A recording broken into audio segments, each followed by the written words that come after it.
iniisip ko rin na mag ano yun ang sarili ko.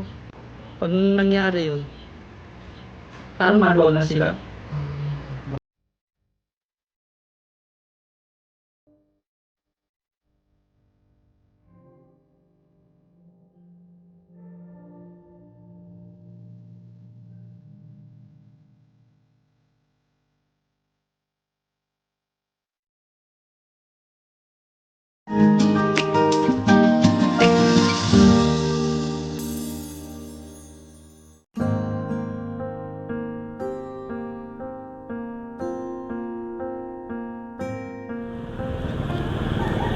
So isang mapagpalang araw sa inyo lahat at isang masamang balita po yung natanggap namin kahapon. Noong nakaraang linggo ay pinuntahan namin si Kuya Edwin at kailan daw namatay tol? Linggo. So may na-receive kaming balita na pumanan daw po si Kuya Edwin. Ito po yung may kapansanan. So agad po naming dinala po yung mga kakailanganin nila. At yun nga po yung budget po na sana ay para sa pampacheck up niya. Ibinili na lang po natin ng grocery at kunting financial po na iabot natin sa pamilya ni Kuya Edwin. Kasama natin si Pipoy para ihatid po yung mga grocery. So tara po.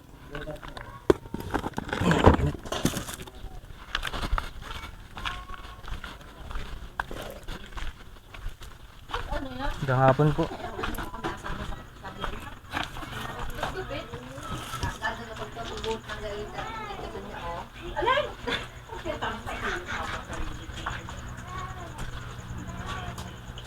Hello po, Nay.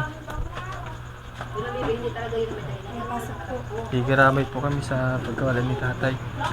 Saan po namin kinalagay? Salamat po. Si tatay. Ano bang pangalan nila, Nay? Amor po. Kayo po yung asawa ni tatay. Ako po yung Kasi asawa. nung nakaraan po Wala po ako. nagmamanicure po kayo. Naglilinis po ako ng Kasi nung nakaraan, parang ang bilis po nung pangyayari, nanay, no? Mabilis po talaga. Kasi nung nakaraan masaya pa siya. Opo. Di namin nakita sa mukha ni tatay na malungkot. Pinakita sa amin na masaya. Paano po nangyari yun? Ano po kasi yun, nilagnat siya. Anong date ba yun nung siya inilagnat? Nung nilagnat siya, parang 3 days lang. Ang taas ng lagnat niya, tapos nareklamo niyang masakit ang dibdib, naninikip. Tapos, yung lagnat niya, pag nakakainom siya ng gamot, nawawala. Pero pag yung gamot ay parang nawawala ng bisa, nandun na naman uli, bumalik na naman. Parang hindi na napaniwalaan ng gamot. Yung nararamdaman Parang ng di sakit. na po tinatanggap. Yan. Parang ganun po. Kaya, parang pakiramdam ko. Nung una, sabi ko sa kanya, dadalhin ko na siya ng hospital. Nag-post pa nga ako sa FB noong time na may sakit siya, na sabi ko, kaya-kaya niya, lumaban siya. Tapos, sabi ko, tara na, dalhin na kita. Sabi niya, ayaw niya kasi ang iniisip niya syempre mahirap lang, walang pera. Kaya kinabukasan, naniwala ako sa kanya na ayaw niya na magpadala kasi baka daw gagaling pa siya. Tapos kinabukasan, mga bandang 8, sabi ko, bumangon ka na dyan. Kasi sabi ko, magsiservice ako, marami akong kliyente, tumatawag na naghihintay, may magpapakulay ng buhok, papalinis. Tapos parang ang isip ko naman, parang hindi naman ako alis kasi ano ba to, alis ako kasi asawa ko nandiyan, may sakit. Parang sabi ko, bangon. Nagpabangon siya, nagpabuhat siya sa anak ko, binuhat siya. Saka po siya sa wheelchair, nung nadini na siya, nakita ko masama yung mukha niya, yung hirap na talaga siyang huminga. Tapos sabi ko, tara na. Pero sabi ko, sige, okay lang. Hindi, kumuha ko ng cellphone ko, tinawagan ko na yung ambulance ng barangay. Yung driver. Tapos, maya nandiyan na nga. Tapos, nandun na kami sa hospital. Emergency room. Tapos, chinik agad siya. Tapos, tinanong kung ano nila. Sabi ko, nilagnat lang po siya ng 2 days. Parang 2 days na nga pagkasabi ko dun.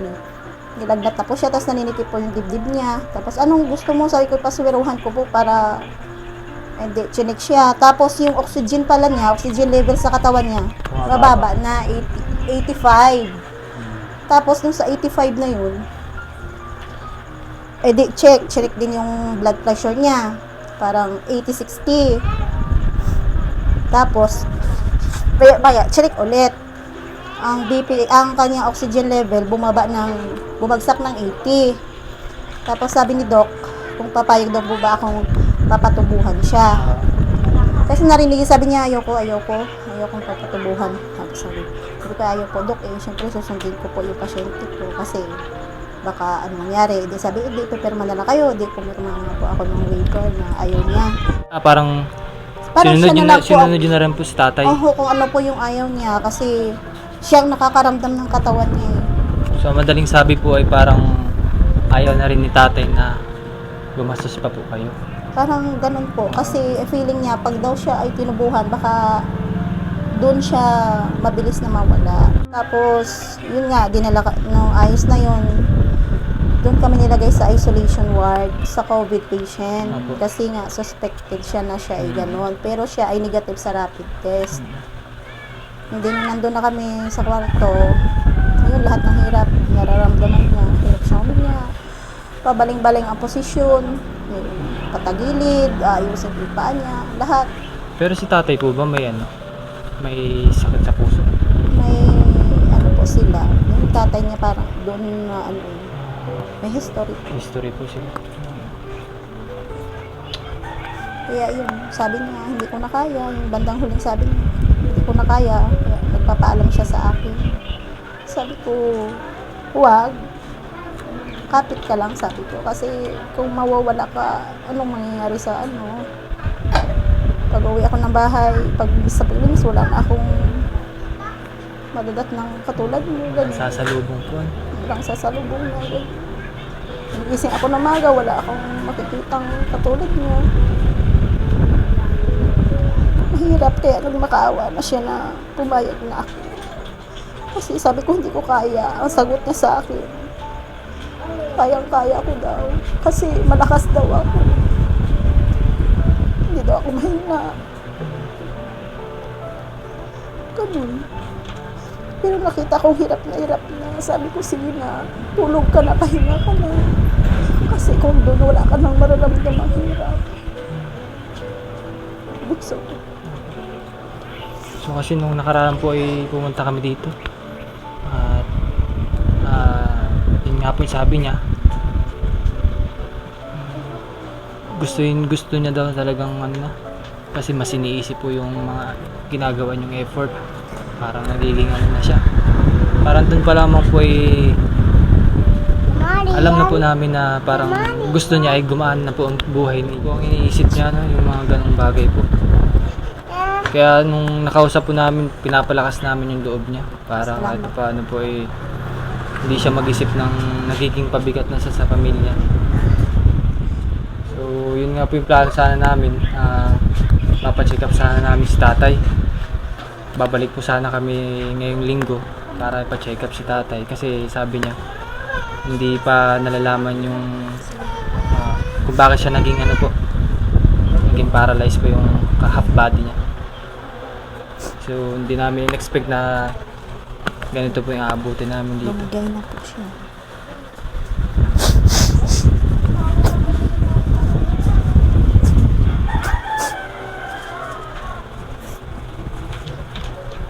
Masaya pa si tatay doon. Picture. Saya ni tatay doon sa picture. Yung bunso ko po ang nagpicture dyan, kaya ganyan ang ngiti niya. Pa? Yung bunso kong anak ang nagpicture sa kanya dyan. Parang nakikipaglaro po siya. Si tatay po ay ilang taon? 49 po. 49 po, bata pa po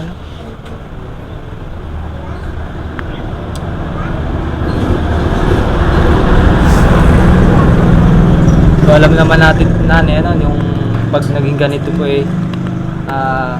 lagay na lang natin yung loob natin dahil isipin na lang po natin na nasa mabuting kalagayan si tatay at wala nang nararamdamang sakit at nasa isang paraiso na. lang po isipin natin na masaya na siya ngayon. Aha. Na? Bago po siya nalagutan ng hinihiling niya, nakikita po niya maraming nagasundo sa kanya. Mga bata. Tapos nakita niya yung nanay niya. Sabi niya, sasama na ako sa'yo, Nay. Parang sinusundo na rin. Tapos nung sabi ko, sige na, pikit na. Yun. Saka nawala na siya. Marijan. Doon, mic yun doon sa kay kuya. Bakit doon?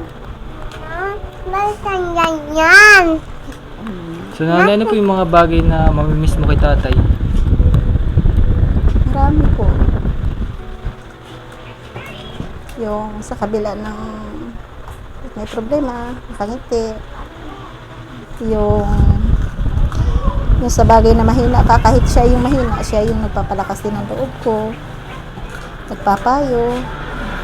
Ito yung gawin mo, wag yung ganyan. Pag may man narinig kang hindi maganda, pakinig lang dito sa kabilang tainga, lagpas sa kabilang tainga. Yun po. Marami akong mamimiss sa kanya. Kahit yung amoy niyang mapanghi, mamimiss ko yun. Kasi iba pa rin po talaga yung presensya niya pag nandito siya. Iba po talaga. Hindi na natin makakasama. Ito nanay, may aabot lang po kami sa inyo nanay. Ito po sana yung pampacheck up niya, na lang po iabot po namin. At bumili na rin po kami ng konting kakailangan dito sa lamay ni tatay. Salamat.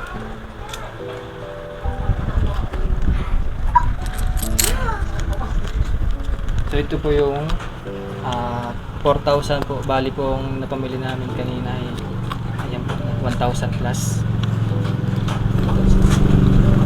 Paano kamay natin?